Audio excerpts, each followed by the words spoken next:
అందరికీ నమస్కారాలు. ఇన్ఫ్యాక్ట్ కిషన్ గురించి చెప్పాలంటే when he was 3 years old నా ఇంట్లో ఒక హ్యాండీ క్యామ్ ఉండింది. ఆ హ్యాండీ క్యామ్ పట్టుకొని he started his life with camera.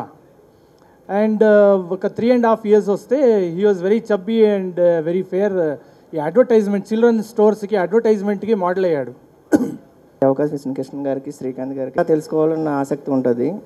ఎంత తెలుసుకున్నా ఇంకా తెలుసుకున్న వాళ్ళు చెప్తూ ఉంటే చాలా ఇంట్రెస్ట్గా ఉంటుంది. అట్లాగా నాకు తెలిసిన విషయం, ఈ విషయంలో కిషన్ గారు చాలా అద్భుతంగా తీశారు సినిమాని. ఎంత ఉంటుందా అని అనిపించింది. ఆయన్ని చూస్తే ఆయన వయసుకి ఆయన తీసిన విధానానికి చాలా హ్యాట్స్ ఆఫ్. కిషన్ గారు నాకు ఇందులో మంచి పాట రాయ అవకాశం ఇచ్చారు. వారికి ముందుగా కృతజ్ఞతలు. వారి తెలుగువారే కావడం. ఈ సినిమాలో రాసే అవకాశం నాకు ఒక 1 month బ్యాక్ వచ్చిందండి. అవకాశం అయితే 1 month బ్యాక్ వచ్చింది, కానీ కిషన్ మాత్రం నాకు 6-7 years ముందే తెలుసు. ఇంతకుముందు ఒకసారి మన చిల్డ్రన్ ఫిల్మ్ ఫెస్టివల్కి వచ్చారు, అప్పుడు కవరేజ్కి వెళ్ళాను. ఇప్పుడు తన సినిమాకే పాట రాయడం చాలా ఆనందంగా ఉంది. ఆ రోజు ఇంటర్వ్యూలు అవి చేసామన్నమాట. ఆ అబ్బాయిని చూసి ఇన్స్పైర్ అయ్యి ఎంతోమంది ఇక్కడ మొదలుపెట్టారు ఇలా ఈ అబ్బాయిలాగా చేద్దామని. అలాంటి చాలామందికి ఇన్స్పిరేషన్ పంచిన అబ్బాయి తీసిన సినిమాలో నేను ఒక పాట రాయడం చాలా ఆనందంగా ఉంది. ఫిలసాఫికల్ టచ్ ఉన్న పాట రాశానండి. నిజానికి పదాలు సింపుల్గానే ఉంటాయి, కానీ కష్టపడి రాయాల్సి వచ్చింది పాటని. ఇంత మంచి అవకాశం ఇచ్చినందుకు కిషన్ గారికి, వాళ్ళ ఫాదర్ గారికి It really means a lot. First, I would like to say a big thanks to Kishan, because he had this faith in me that I can play a part in his film, which is a very, very big thing for me. Thank you, Uncle. I'm missing Shaileja auntie here. It is like a family, and it really means a lot. Thank you, Giridhar ji and beautiful wife, because they gave me Lakshmi Rave Ma Intiki, which was a wonderful part of my life again. So my journey has been really interesting. People have loved me with open arms. They in Telugu films also, they loved my character and they enjoyed whatever I did on screen. And this is something which I have never done. The characters which I have played are either bubbly or the young teenage love stories or any of that, but this is not that. This is not Avika. This is the character Geeta. And మీరందరికీ మీ Kishan SS చేసిన నమస్కారం. Firstly I like to thank everyone for coming here.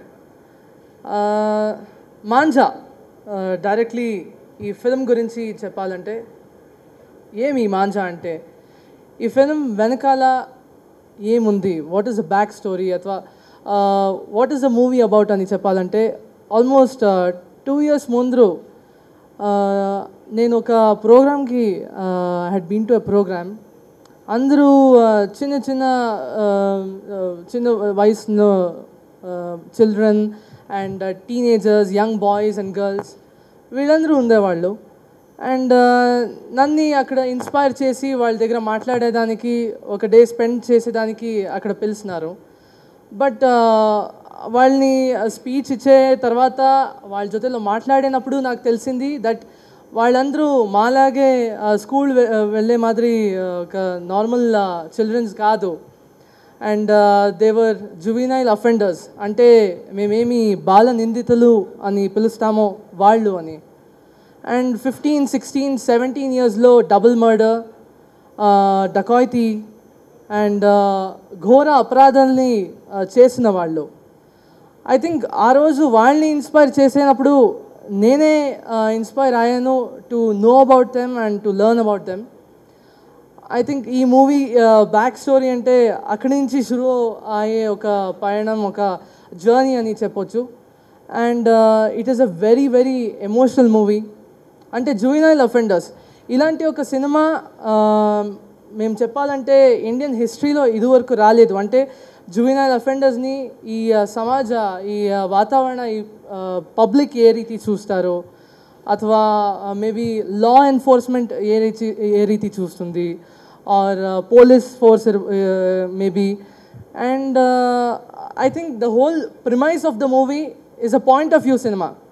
అంటే మేమేమి వాళ్ళ గురించి ఎలా వాళ్ళని treat చేయాలి, వాళ్ళ గురించి we are not giving any opinions, కానీ audience decision. It is a point of view movie. And I think ఈ మూవీ వెనకాల ఉండే ఒక ఛాలెంజ్ అంటే యాక్చువల్గా ఫస్ట్ నేను అవికా గారితో లక్ష్మీ రావే మా ఇంటికి చిత్రాన్ని నిర్మించేటప్పుడు కరెక్ట్గా ఆ టైంలోనే అవికా గారు కన్నడ, హిందీ, తెలుగు ఈ చిత్రాన్ని అంగీకరించింది. ఆ షూటింగ్ జరిగేటప్పుడు నేను తరచూ బెంగళూరు వెళ్ళేవాడిని. ఆ షూటింగ్ చూస్తుంటే నిజంగానే వాళ్ళ కిషన్ అండ్ వాళ్ళ ఫాదర్ శ్రీకాంత్ గారు ఆ సినిమాని తీస్తున్న విధానం, వాళ్ళు పడుతున్న ఇదంతా చాలా ఇంట్రెస్టింగ్గా అనిపించింది. తర్వాత ఒకసారి నేను కిషన్ తోటి కూర్చొని మొత్తం లైన్ విన్నాను. అమేజింగ్. అసలు అది ఎవరు ఆ లైన్ అసలు టచ్ చేయడానికే సాహసం చూపించరు. అలాంటిది చాలా ఇన్నోవేటివ్గా ఆ సినిమా చూసి డెఫినెట్గా ఈ సినిమా నేను తెలుగులో 100% నేనే చేయాలని అప్పటి నుంచి, ఇది under production almost 1 year back, ఇదే నేను అప్పుడు వాళ్ళ ఫాదర్ తోటి శ్రీకాంత్ గారితో డిస్కస్ చేసి ఈ సినిమాని తెలుగులో బాగా ప్రమోట్ చేసి డెఫినెట్గా ఈ సినిమాని ఒక మంచి సినిమాని ప్రజెంట్ చేసేదానికి నాకు అవకాశం ఏంటంటే శ్రీకాంత్ గారు 100% మనం కలిసి చేద్దాం. ఎందుకంటే లక్ష్మీరావి మా ఇంటికి నేను చిత్రాన్ని నేను నిర్మించినప్పుడు దాని తర్వాత దాన్ని నిర్మించిన విధానం, దాన్ని పబ్లిసిటీ అది కూడా ఆయనకి నచ్చి ఈ అవకాశాన్ని నాకు ఇచ్చినందుకు ముందుగా శ్రీకాంత్ గారికి నేను నా కృతజ్ఞతలు చెప్పుకుంటున్నాను. అలాగే ఇంత మంచి చిత్రాన్ని దర్శకత్వం వహించి ఇది నిజంగా మన ఇక్కడ మన పేపర్స్లో న్యూస్ సరిగ్గా వచ్చిందో లేదో తెలియదు, కానీ మొత్తం కన్నడ మొత్తం అది ఆస్కార్కి అది వెళ్తుందన్న న్యూస్ని కన్నడ పేపర్స్లో చాలా గ్రాండ్గా ఇది వచ్చింది. అది అసలు తను పెద్ద సెలబ్రిటీ అయిపోయాడు కిషన్ అక్కడ కన్నడ ఇండస్ట్రీలో. నిజంగా definitely be Indian will proud of him. డెఫినెట్గా ఇలాంటి ఇంత మంచి చిత్రాన్ని నిర్మించే అవకాశాన్ని తెలుగులో ప్రేక్షకులకు అందించే అవకాశాన్ని నాకు ఇచ్చినందుకు మరొక్కసారి కిషన్కి, వాళ్ళ తండ్రి గారి అయిన శ్రీకాంత్ గారికి నేను నా హృదయపూర్వక కృతజ్ఞతలు తెలియజేసుకుంటున్నాను. త్వరలోనే ఆడియో రిలీజ్ చేసి నెక్స్ట్ మంత్ ఎండ్కి సినిమాని రిలీజ్ చేయడానికి ప్లాన్ చేస్తున్నాము. తెలుగు, హిందీ, కన్నడ 3 భాషల్లో ఒకేసారి రిలీజ్ చేయడానికి ప్రయత్నాలు చేస్తున్నాము. డెఫినెట్గా ఇది ఒక మంచి చిత్రం అవుతుంది. 100% it's a sensational film. Thank you very much.